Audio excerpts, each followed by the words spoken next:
Assalamualaikum warahmatullahi wabarakatuh.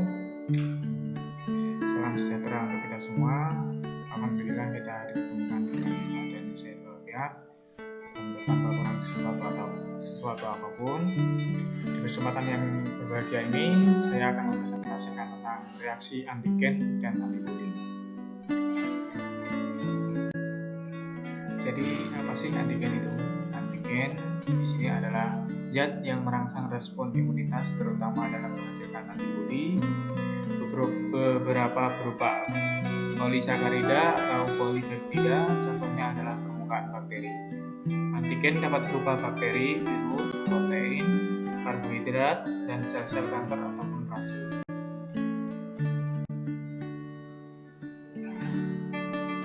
Karakteristik antigen.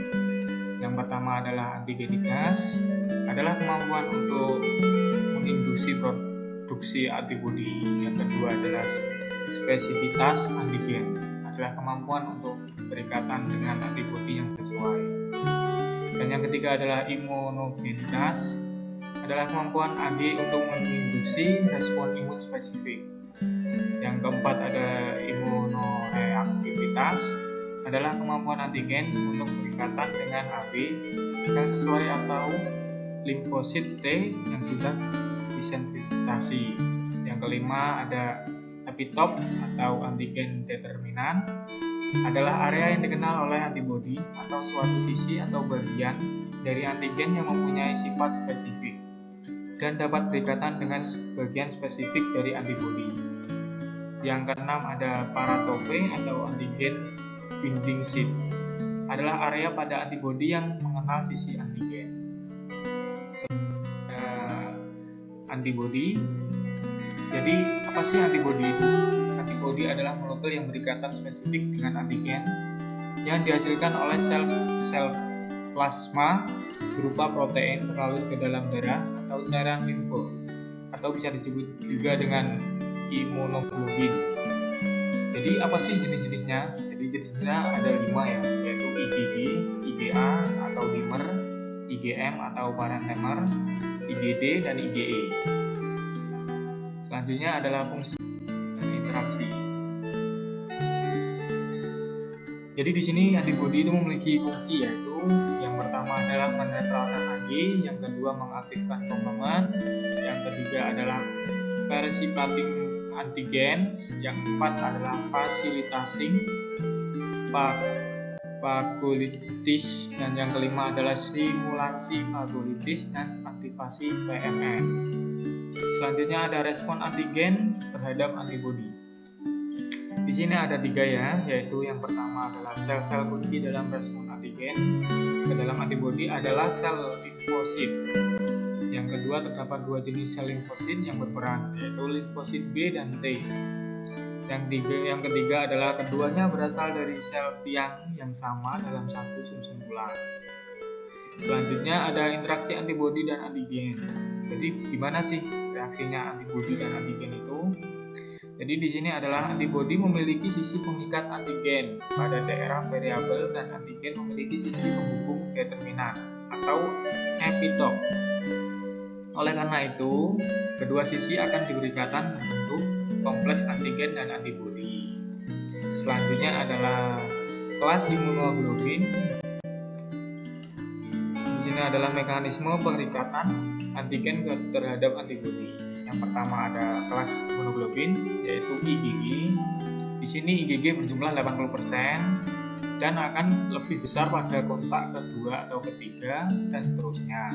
Dapat menembus plasenta dan memberikan imunitas pada bayi, perlindungan terhadap mikroorganisme dan tanin, dapat mengaktifasi komplement dan dapat meningkatkan efektivitas sel fagostik. Yang kedua ada IgA. Di sini IgA berjumlah 15%, dapat ditemukan pada zat sekresi seperti keringat, ludah, air mata, ASI, dan sekresi usus untuk melawan mikroorganisme yang masuk ke dalam tubuh.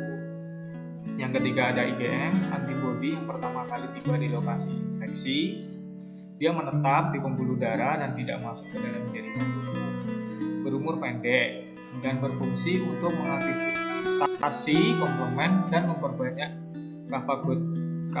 kafagositas. Yang keempat ada IgD. Dia ini memicu respons imunitas. Banyak ditemukan dalam limfosit B, berjumlah sedikit pada limfa dan serum darah. Yang kelima ada IgE. Dia ini terikat pada reseptor sel Mars dan basofil. Banyak ditemukan dalam darah dengan konsentrasi rendah dan kadarnya meningkat ketika bereaksi terhadap alergi. IgE ini menyebabkan pelepasan histamin dan mediator kimia lainnya. Selanjutnya kita ke pengikatan antigen dan antibodi. Di sini ada empat yang harus kita ketahui ya. Di sini ada fibrasi komplement, netralisasi, halusinasi atau penggumpalan, presipitasi atau pengendapan.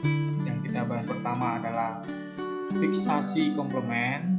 Di sini terjadi aktivitas sistem komplement oleh kompleks antigen dan antibodi. Komplement memiliki 20 protein serum yang berbeda. Efek fiksasi komplement adalah pertama ada sitolisis, yaitu menghancurkan lapisan polisakarida dinding sel patogen. Terdapat lubang, kemudian lubang tersebut di membran sitoplasma nanti akan keluar, lisosim masuk, lisis. Yang kedua ada inflamasi. Produk komplement berkontribusi dalam inflamasi akut melalui sel Mars, basofil dan trombosit. Yang kedua ada netralisasi, menyebabkan antibodi menutup sisi penghubung determinan antigen sehingga antigen tidak berbahaya dan akhirnya dapat dicerna oleh sel fagosit. Yang ketiga ada aglutinasi atau penggumpalan. Kondisi ini ketika suatu antibodi memiliki minimal 2 pengikat. Yang keempat ada presipitasi atau pengendapan. Di sini pengikatan silang molekul-molekul antigen yang terlarut dalam cairan tubuh. Setelah terendapkan, antigen dikeluarkan dan dibuang melalui fagositosis. Baik, kita sudah di penghujung ya. Dan selanjutnya ada faktor dan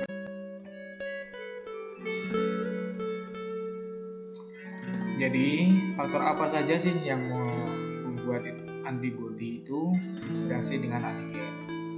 Yang pertama ada afinitas, adalah kestabilan interaksi. Yang kedua ada afiditas atau reaksi antara antigen multivalent dengan antibodi multivalent lebih stabil.